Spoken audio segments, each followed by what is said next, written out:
Good morning विद्यार्थी मित्रांनो, आज आपण आपल्या सूत्र ट्रिक्स आणि नियम या फास्ट फॉरवर्ड रिव्हिजन मध्ये वन शॉट पाहत आहोत. 6वा यात घड्याळाच्या वेळेपासून सुरुवात करणार आहोत आणि एक एक महत्त्वाचे मुद्दे आपण रिवाइज करणार आहोत.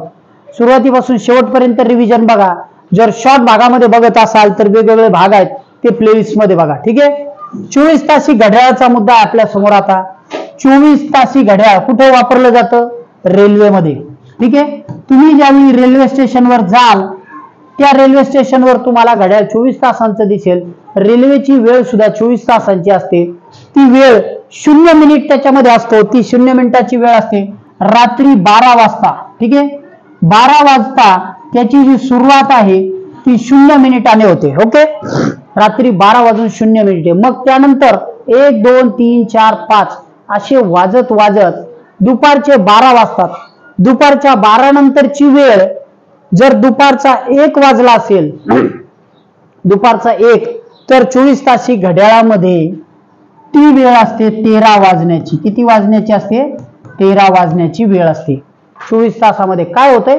रात्रीच्या 12 पासून 1 2 3 4 करत, रात्री 12 पासून 1 2 3 4 करत दुपारच्या 12ला आलं की त्या पुढे तेच 13 14 15 असे तास सुरू होतात. ठीक आहे. 13 14. मग दुपारचे 4 जर वाजले तर ती वेळ शोधायची कशी? दुपारचे 4 तर दुपारच्या 12 मध्ये 4 मिळवायचे. म्हणजे जे दुपारी 12 वाजले होते त्याच्यात आणखी 4 मिळवायचे. पुढची वेळ येते आपल्याला 16 वाजण्याची. आपल्या सामान्य घड्याळातले 4 वाजले म्हणजे रेल्वेच्या ह्याच्यात 16 वाजतात. ठीक आहे. दुपारचे 4. तसेच संध्याकाळचे जर आपले सामान्य वेळेचे 12 तासी घड्याळाचे 8 वाजले तर रेल्वेच्या ह्याच्यात दुपारचे 12 त्यात मिळवा आणि ते 8 तिथे वेळ ते 20 वाजण्याची. ठीक आहे. 20 वाजण्याची. आलाय मुद्दा लक्षात? मग आता जर असं लिहिलेलं असेल की 20 वाजून 28 मिनिटांनी गाडी निघणार आहे, 20 वाजून 28 मिनिटांनी गाडी निघणार आहे, म्हणजे 24 तासी घड्याळातली ही वेळ सामान्य घड्याळात काय दाखवेल? कोणती वेळ दाखवेल? 24 तासी घड्याळामध्ये मी इथं तुम्हाला आधी सांगितलं, संध्याकाळचे जर 8 वाजले तर त्याला 20 होतात. मग जर 20 वाजून 28 मिनिट असतील तर ती संध्याकाळची वेळ असते 8 वाजून 28 मिनिटांची. किती मिनिटांची? 8 वाजून 28 मिनिटांची. आले लक्षात? हे रूपांतर आहे 24 तासी घड्याळाचे. आणखी काही महत्वाचे मुद्दे आपण त्यात पाहणार आहोत. ओके. परत एक मुद्दा आहे. जर 24 तासी घड्याळामध्ये 23 वाजले तर किती वाजतात? 23 वाजणे म्हणजे काय? दुपारच्या 12 नंतर पुढे जातो तो काटा. रात्री 12ला 0 वाजता सुरू झालेली वेळ रात्रीच्या 24 वाजता संपते. ती 24 असते सकाळी, म्हणजे रात्रीच्या 12ला सुरू झालेली वेळ आज रात्री 12ला ती उद्या रात्री 12 वाजता 24 वाजता संपेल. अशा वेळी जर 23 वाजले असतील तर याचा अर्थ रात्रीच्या 12 पूर्वीची वेळ आहे. म्हणजे रात्रीचे 11 वाजलेले आहेत. 23 वाजणे म्हणजे 11 वाजणे. किती वाजणे? 11 वाजणे. 24च्या आधीची वेळ. ओके. आले लक्षात? त्यानंतर पुढचा एक मुद्दा बघू आणि मग थांबू. काय आहे बघा. जर 21 वाजले तर किती वाजले असतील? 21 वाजले असतील तर किती? बघा, 12 मधून जर तुम्ही या 21 मधून 12 वजा केले तर किती होतात? 9.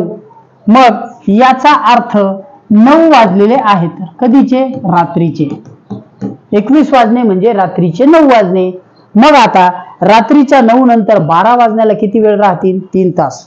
म्हणजेच 9 10 11 12. पुन्हा परत 12 तासानंतर ते 24 तासाची वेळ पूर्ण करेल आणि पुढच्या वेळेला 0 मिनिटे होतील. 0 वाजून. मग तिथे जर तुम्ही कधी रेल्वेच्या ह्याच्यात गेलात तर तुम्हाला तिथे आणखी दिसेल असं, जी गाडी 12 वाजून 15 मिनिटांनी असेल ना, जी गाडी 12 वाजून 15 मिनिटांनी असेल तिचा वेळ असा असतो 0 वाजून 15 मिनिटांनी. काय असतो? 0 वाजून 15 मिनिटांनी. म्हणजे काय? रात्रीच्या 12 नंतरचे फक्त 15 मिनिटे. आले लक्षात? ओके. तुम्हाला 24 तासी घड्याळाचा हा वन शॉट आवडला असेल तर लाईक करायला विसरू नका आणि पुढचे रूपांतराचे अवश्य बघा. ठीक आहे, चला. आपल्या या वन स्टॉप किंवा वन शॉट सूत्र, ट्रिक्स आणि नियम या रिव्हिजन मध्ये आता आपण दिवस, आठवडे आणि महिने यांचा कालावधी आहे तो थोडासा रिवाइज करू. ओके, बघा 28 दिवसांचा महिना असतो. 28 दिवसांचा कोणता असतो? फेब्रुवारी. ठीक आहे, फेब्रुवारी हा सामान्य याच्यात येणारा महिना असतो. तर याच्यामध्ये दिवस आणि आठवडे किती येतात? दिवस आणि आठवडे किती येतात? याच्यात बघा 28 दिवसांमध्ये 7 दिवसांचा एक आठवडा असतो. किती दिवसांचा? 7 दिवसांचा एक आठवडा, हे आपल्याला माहित आहे. तर 7 ला 4 ने गुणलं तर 7 चोक आठवडे, बरोबर. 7 गुणिले 4 बरोबर झाले 28. म्हणजे जेव्हा 28 दिवसांचा महिना असेल त्याच्यामध्ये फक्त तुमचे 4 आठवडे येतात. किती आठवडे येतात? 4 आठवडे. प्रत्येक वार हा 4 वेळाच येतो, त्याच्यापेक्षा जास्तीचा दिवस येत नाही. 2025 हे सामान्य वर्ष आहे. या महिन्यातला फेब्रुवारी हा फक्त 28 दिवसांचा असेल, 4 आठवडे येतील. ओके, म्हणजे सोमवार जर आला, सोमवारने सुरुवात झाली तर सोमवार हा 4च वेळा येईल, मंगळवार 4 वेळा येईल, प्रत्येक आठवडा असा फक्त 4 वेळा येतील. ठीक आहे, त्यापुढे 29 दिवसांचा महिना आला तर आता ह्याच्यावरनं तुलना करा. 4 आठवडे येतील आणि 1 दिवस येईल. किती दिवस येईल? 1 दिवस. आलंय लक्षात? कोणता? हा 28 दिवसांचे मायनस करा यातनं, ते झाले 4 आठवडे आणि 28 मधून 1 गेला, उरलेला 1 दिवस. ठीक आहे, ओके. म्हणजे जर सोमवारी आठवडा सुरू झाला तर ते 4 आठवडे येतील आणि पुढचा येणारा जो वार आहे 29चा तो परत सोमवारच असेल. ठीक आहे, एक वाढलेला दिवस. त्यानंतर 30 दिवसांचा महिना असेल तर 30 दिवसांच्या महिन्यात 4 आठवडे येतील आणि वाढलेले 2 दिवस. म्हणजे काय होईल? प्रत्येक आठवडा, प्रत्येक वार हा 4 वेळा येईल आणि नंतरचे सुरुवातीचे 2 वार हे 2 वेळा येतील. 7 चोक 28 आणि नंतरचे 2 होतील 30. ओके, 30 दिवस. आले लक्षात? त्यानंतर 31 दिवसांचा महिना असेल, आपण आठवडे, महिने आणि दिवस रिवाइज करत आहोत विद्यार्थी मित्रांनो. 31 दिवसांचा महिना असेल तर 4 आठवडे येतील, 4 आठवडे आणि त्यानंतर 4 आठवड्यांचे 28 दिवस होतील आणि नंतरचे 3 दिवस येतील. आता इथं लक्ष द्या, मी काय सांगतोय. 29 दिवसाच्या महिन्यात 4 जे आठवडे आहेत त्यांचे वार येतील 4 वेळा, पण एक वार 5 वेळा येईल. ओके, एक वार 5 वेळा तो वाढलेला. त्यानंतर 30 दिवसांच्या ह्याच्यात 4 वार 7 वेळा येतील आणि 2 वार 5 वेळा येतील, कारण हे वाढलेले 2 दिवस आहेत. तशाच पद्धतीने 31 दिवसांच्या महिन्यात सगळे वार 4 वेळा येतील आणि आणखी 3 वार येतील जे वाढलेले 30 दिवस आहे, 31 दिवस आहेत. 28 7 चोक 28 आणि वाढलेले 3 दिवस याचा मिळून होईल 31 दिवसांचा महिना. जर ह्या शॉर्ट रिव्हिजन मध्ये तुम्हाला घाई वाटली तर आपल्या प्लेलिस्ट मध्ये गणित आणि बुद्धिमत्तेच्या ह्याच्यात महिने आणि कालमापन दिलेला आहे, तो घटक सविस्तर बघा. या घटकाखाली त्याची लिंक सुद्धा दिलेली आहे. ओके, हा शॉर्ट जर आवडला असेल तर लाईक करायला विसरू नका आणि पुढचे सूत्र अवश्य बघा. चला, आपल्या या वन शॉट रिव्हिजन मध्ये आपण आता वेळ, आठवडा आणि महिने याबद्दल माहिती किंवा महत्वाचे मुद्दे पाहत आहोत. यामध्ये 21 दिवसांचा ज्यावेळी महिना असतो त्यामध्ये 4 आठवडे असतात आणि वरचे 3 दिवस असतात. ओके, 4 आठवड्यांचे दिवस होतात 28 आणि हा वरचे 3 असे होतात 31. आता यातली महत्वाची बाब, हे जे वरचे 3 दिवस आहेत ना, ह्याच्याकडे लक्ष द्या. महिना सुरुवात होताना 1 तारखेचा वार हा 5 वेळा येतो. 2 तारखेचा वार हा पुन्हा 5 वेळा येतो आणि 3 तारखेचा वार 5 वेळा येतो. म्हणजे इतर वार 4 वेळा, त्याचे होतील 7 चोक 28, 7 गुणिले 4 हे 28 दिवस आणि यातला 1 2 3 अधिक 3 दिवस असे होतात 31 दिवस. आले लक्षात? 1 तारखेचा वार मात्र 5 वेळा येईल, 2 तारखेचा वार 5 वेळा येईल, 3 तारखेचा वार 5 वेळा येतो. आले लक्षात? 31 तारखेच्या दिवसात.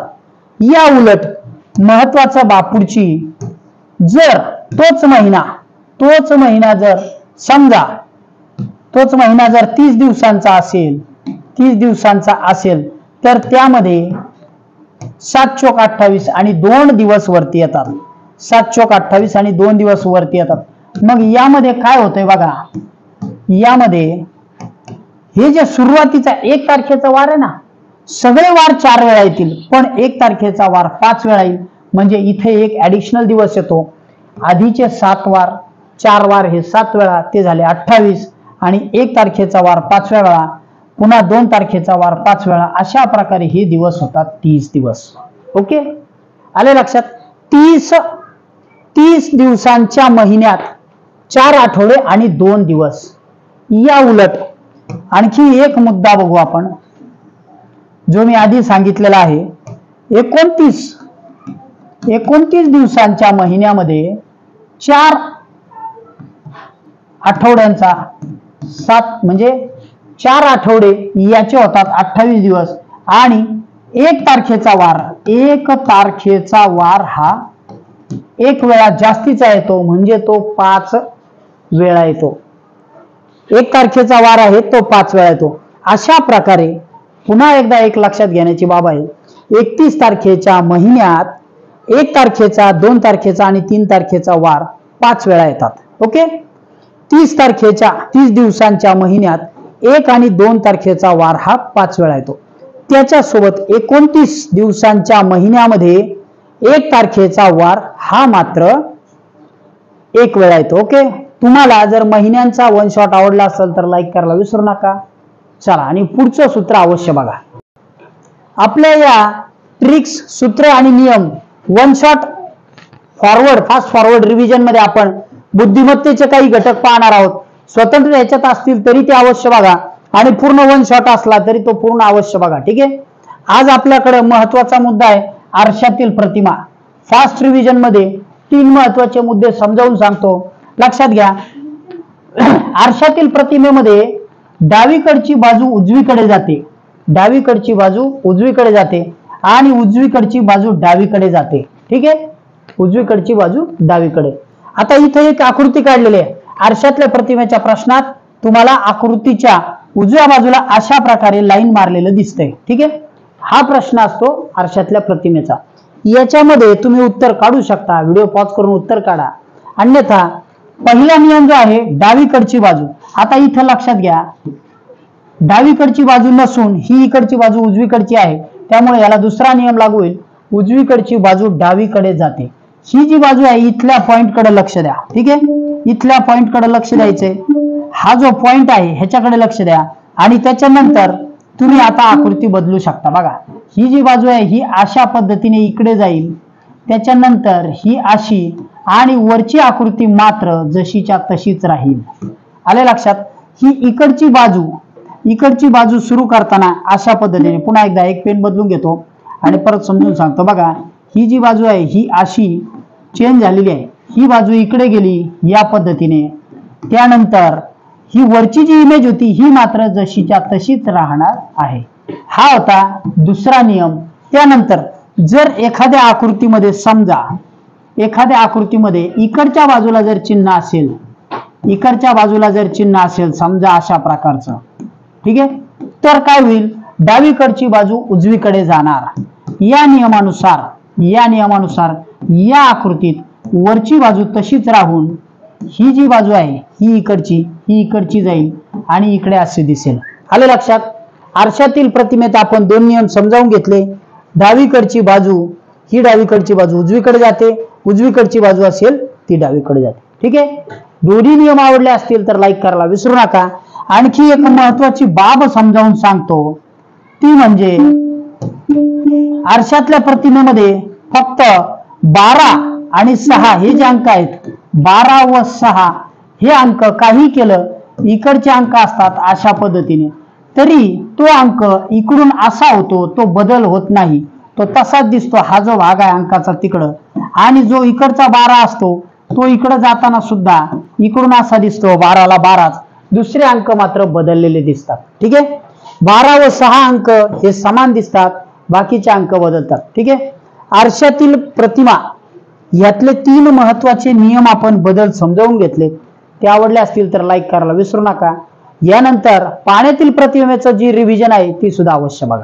चला, आपल्या या सूत्र, ट्रिक्स आणि नियम या फास्ट फॉरवर्ड रिव्हिजन मध्ये वन शॉट मध्ये आपण पाण्यातील प्रतिमा या संदर्भातील नियम पाहत आहोत.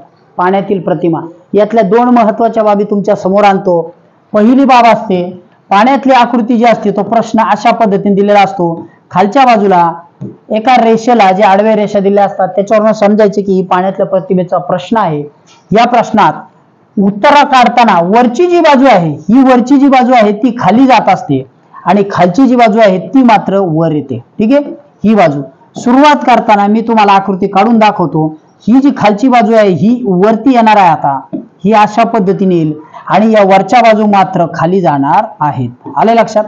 अशा प्रकारे वरची बाजू, ही टॉपची जी बाजू होती ती खाली गेली, ही वरची बाजू, आणि खालची बाजू मात्र वर आली. अशा पद्धतीने हा चेंज होतो. या उलट जर खालची बाजू अशी असेल, समजा तुम्हाला असं दिलेलं असेल अशा पद्धतीने आणि असं असेल, तर ती पाण्यातल्या प्रतिमेची आकृती खालची बाजू वर जाणार. म्हणजे हा जो बदल आहे, ही बाजू आहे, ही बाजू तुमची अशी वरती येईल आणि ही बाजू मात्र खाली जाईल. नियम लक्षात घ्यायचा. पाण्यातील प्रतिमेचा तुमचा एकही प्रश्न कधीच चुकणार नाही. ठीक आहे, ओके. हा वन शॉट घटक आवडला असेल तर लाईक करायला विसरू नका. पुढचा घटक अवश्य बघा.